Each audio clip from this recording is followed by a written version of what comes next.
آپ کے بچے بھلے آپ سے پوچھیں یا نہ پوچھیں، آپ انہیں یہ ضرور بتایا کیجئے کہ ہم فلسطین سے اس لیے محبت کرتے ہیں کہ یہ فلسطین انبیاء علیہ السلام کا مسکن اور سرزمین رہی ہے۔ حضرت ابراہیم علیہ السلام نے فلسطین کی طرف ہجرت فرمائی۔ اللہ تبارک تعالیٰ نے حضرت لوط علیہ السلام کو اس عذاب سے نجات دی جو ان کی قوم پر اسی جگہ نازل ہوا تھا۔ حضرت داؤد علیہ السلام نے اسی سرزمین پر سکونت رکھی اور یہی اپنا ایک محراب بھی تعمیر فرمایا۔ حضرت سلیمان علیہ السلام اسی ملک میں بیٹھ کر ساری دنیا پر حکومت فرمایا کرتے تھے۔ چیونٹی کا وہ مشہور قصہ جس میں ایک چیونٹی نے اپنی باقی تمام ساتھیوں سے کہا تھا، اے چیونٹیوں اپنے بلوں میں گھس جاؤ، یہی اس ملک میں واقع اسکلان شہر کی ایک وادی میں پیش آیا تھا جس کا نام بعد میں وادی النمل چیونٹیوں کی وادی رکھ دیا گیا تھا۔ حضرت زکریا علیہ السلام کا محراب بھی اسی شہر میں ہے۔ حضرت موسیٰ علیہ السلام نے اسی ملک کے بارے میں اپنے ساتھیوں سے کہا تھا کہ اس مقدس شہر میں داخل ہو جاؤ۔ انہوں نے اس شہر کو مقدس، اس شہر کے شرک سے پاک ہونے اور انبیاء علیہ السلام کا مسکن ہونے کی وجہ سے کہا تھا۔ اس شہر میں کئی معجزات وقوع پذیر ہوئے جن میں ایک کنواری بی بی حضرت مریم کے بطن سے حضرت عیسیٰ علیہ السلام کی ولادت مبارک بھی ہے۔ حضرت عیسیٰ علیہ السلام کو جب ان کی قوم نے قتل کرنا چاہا تو اللہ تبارک تعالیٰ نے انہیں اسی شہر سے آسمان پر اٹھا لیا تھا۔ ولادت کے بعد جب عورت اپنی جسمانی کمزوری کی انتہا پر ہوتی ہے، ایسی حالت میں بی بی مریم کا کھجور کے تنے کو ہلا دینا بھی ایک معجزہ الہی تھا۔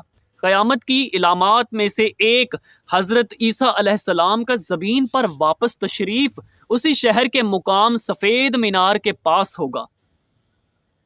اسی شہر کے ہی مقام باب لد پر حضرت عیسیٰ علیہ السلام مسیح دجال کو قتل کریں گے۔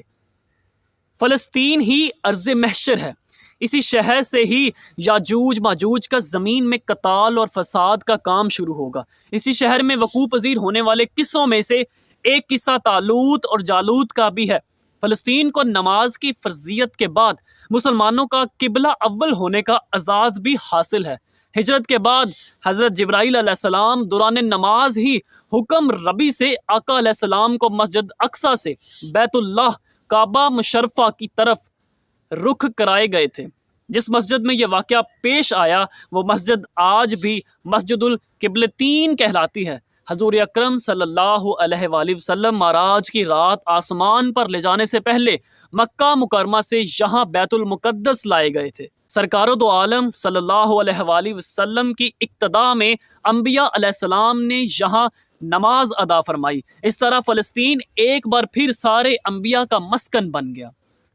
سیدنا ابو ذر کہتے ہیں کہ میں نے رسول اللہ صلی اللہ علیہ وآلہ وسلم سے عرض کیا کہ زمین پر سب سے پہلی مسجد کون سی بنائی گئی؟ تو آپ نے فرمایا کہ مسجد الحرام۔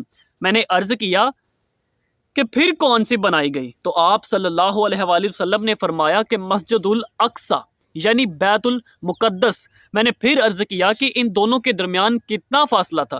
تو آپ نے فرمایا کہ 40 برس کا، اور تم جہاں بھی نماز کا وقت پا لے وہی نماز ادا کر لے، بس وہ مسجد ہی ہے۔ وصال جبینہ صلی اللہ علیہ وآلہ وسلم کے بعد حضرت ابو بکر رضی اللہ عنہ کو ارتداد کا فتنہ اور دیگر کئی مشاکل سے نپٹنے کے لیے عسکری اور افرادی قوت کی اشد ضرورت کے باوجود بھی ارض شام کی طرف آپ صلی اللہ علیہ وآلہ وسلم کا تیار کردہ لشکر بھیجنا بھی ایک ناقابل فراموش حقیقت ہے۔ اسلام کے سنہری دور فاروقی میں دنیا بھر کے فتوحات کو چھوڑ کر محض فلسطین کی فتح کے لیے خود سیدنا عمر کا چل کر جانا اور یہاں پر جا کر نماز ادا کرنا اسی شہر کی عظمت کو اجاگر کرتا ہے۔ دوسری بار بینا معراج کی رات بروز جمعہ 27 رجب 583 ہجری کو صالح الدین ایوبی کے ہاتھوں اس شہر کا دوبارہ فتح ہونا بھی ایک نشانی ہے۔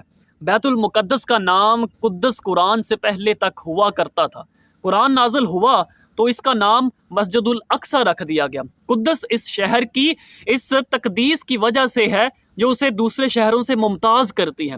اس شہر کے حصول اور اسے رومیوں کے جبر و استبداد سے بچانے کے لیے 5000 سے زیادہ صحابہ کرام رضوان اللہ علیہ السلام نے جام شہادت نوش کیا، اور شہادت کا باب آج تک بند نہیں ہوا، سلسلہ ابھی تک چل رہا ہے۔ یہ شہر اسی طرح شہیدوں کا شہر بھی ہے۔